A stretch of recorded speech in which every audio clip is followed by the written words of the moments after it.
pracovat. Já vám ukážu nejdřív, že bychom si udělali pozadí z jedné barvy červený a potom bychom si na to udělali nějakou postavu. Jo. Já jsem si tadyhle připravila, tadyhle mám takovýhle panenku tady, abyste viděli, jak to funguje, tady mám takovou kytičku, jo. A to potom budeme, teď vám ukážu, jak bychom to jakoby natiskli, jo. Tak se na to podívalo. Děláme si tak dál červenou, promiň. No, já vím. Jo, tak si tam můžeme dát takhle cukr.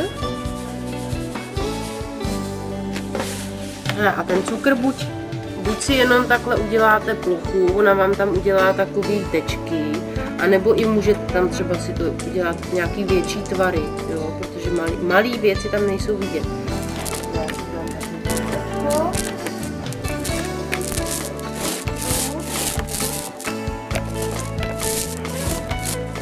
Si na to dáte papír.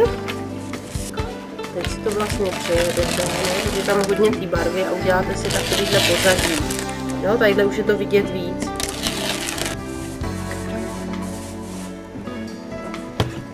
Tak, to se takhle rozválí pěkně.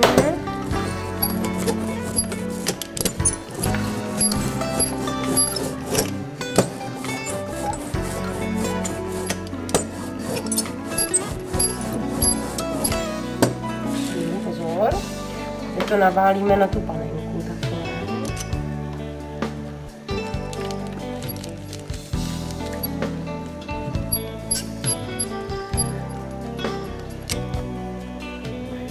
Tak si to třeba dám někam na to pozadí, třeba tady, jo.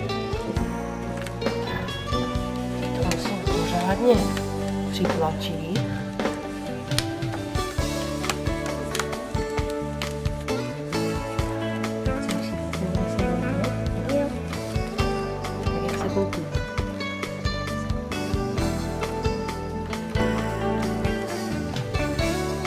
A je tam. Tak, už je tam ta kytička. A teď, když si budu chtít to vytisknout ještě jednou, tak to zase naválím a můžu si to vytisknout ještě jednou, potom to samý. Tak teď, kdo chcete, tak si můžete udělat to pozadí. Takhle, jaký chcete, buď černý nebo červený.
Pořádně to přimáčku.